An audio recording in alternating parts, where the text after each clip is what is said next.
हम अक्सर खबरों में पढ़ते और सुनते हैं कि पाकिस्तान ने सीमा पर सीज फायर का उल्लंघन कर दिया है। कई बार हम अपने दोस्तों और रिश्तेदारों के साथ भी इससे जुड़ी खबरें साझा करते रहते हैं। सीज फायर की बात करते हुए हमारे मन में सबसे पहले सेना, सीमा और पाकिस्तान का ख्याल ही आता है।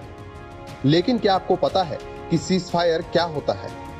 भारत और पाकिस्तान के बीच सीज फायर कब, क्यों और कैसे लागू हुआ था? आइए हम आपको बताते हैं इन सभी सवालों के जवाब। क्या होता है सीज फायर? सीज फायर को युद्ध विराम भी कहा जाता है। ये किसी भी युद्ध को अस्थायी या अस्थायी तौर पर रोकने का एक जरिया है। इसके तहत दोनों पक्ष सीमा पर किसी भी तरह की आक्रामक कार्रवाई नहीं करने का वादा भी करते हैं। इसे दोनों देशों के बीच हुई औपचारिक संधि भी माना जा सकता है। हालांकि सीज फायर के लिए औपचारिक संधि जरूरी नहीं है। कई बार दोनों देश आपसी सहमति से भी इसे लेकर फैसला ले लेते हैं। अगर इस समझौते के बाद भी कोई एक पक्ष सीमा पर आक्रामक कार्रवाई करता है तो उसे सीज फायर का उल्लंघन कहा जाता है। भारत पाक में कब शुरू हुआ सीज फायर? आजादी के बाद साल 1947 में भारत और पाकिस्तान में कश्मीर के लिए युद्ध हुआ। इसे शांत कराने के लिए संयुक्त राष्ट्र को बीच में आना पड़ा था। इसके चलते साल 1949 में भारत और पाकिस्तान ने आपसी सहमति से जम्मू कश्मीर पर एक सीज फायर लाइन स्थापित की थी। इसके बाद संयुक्त राष्ट्र ने एक पत्र जारी किया जिसमें लिखा था कि सीज फायर भारत और पाकिस्तान के बीच दुश्मनी दूर करने का प्रतीक है। इसके बाद दोनों देशों के सैन्य प्रमुखों के बीच बैठक हुई जिसमें सीज फायर लाइन पर सहमति जताई गई। बैरियर समझौता। नियंत्रण रेखा यानी एलओसी पर बैरियर समझौते के मुताबिक भारत और पाकिस्तान की सरकारों ने इस बात को माना था कि दोनों देशों की सरकारें एक दूसरे के खिलाफ किए जाने वाले दुष्प्रचार को रोकने की कोशिश करेंगी। भारत और पाकिस्तान दोनों एक दूसरे के साथ लगी अंतर्राष्ट्रीय सीमा से सेना हटाएंगे। लेकिन इसका कुछ खास असर नहीं पड़ा और सीज फायर का उल्लंघन लगातार चलता रहा, जिसे देखते हुए साल 1990 में भारत ने एलओसी पर बैरियर्स लगाने का काम शुरू किया।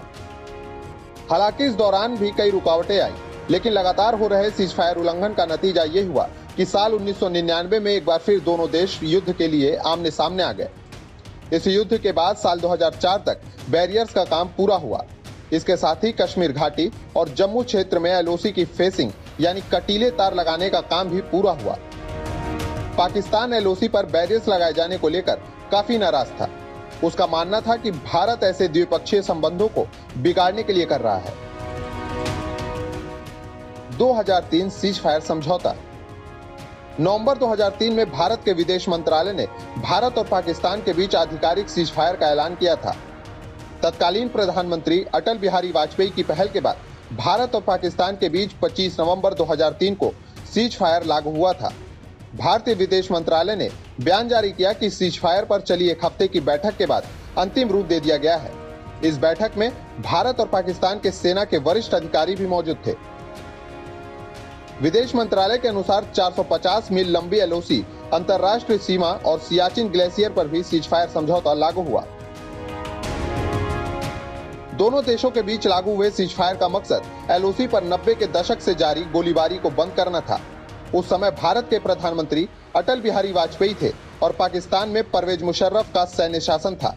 इस समझौते को लेकर तब English magazine Los Angeles times ने लिखा था कि अमेरिका और यूरोप के दबाव में आकर भारत और पाकिस्तान दोनों ने सीज फायर रोकने का फैसला लिया है। 2020 में 6 महीने में 2300 से अधिक बार सीज फायर का हुआ उल्लंघन। रिपोर्ट्स के मुताबिक जनवरी से जून 2020 के बीच पिछले साल की समान अवधि में पाकिस्तान द्वारा 1321 के खिलाफ 2300 संघर्ष विराम उल्लंघन हुए हैं। 2019 में पूरे वर्ष में पाकिस्तान द्वारा लगभग 3168 संघर्ष विराम उल्लंघन किए गए थे। इसी साल जून से 11 जुलाई तक पाकिस्तान की ओर से पहले ही 142 युद्ध विराम उल्लंघन हुए थे।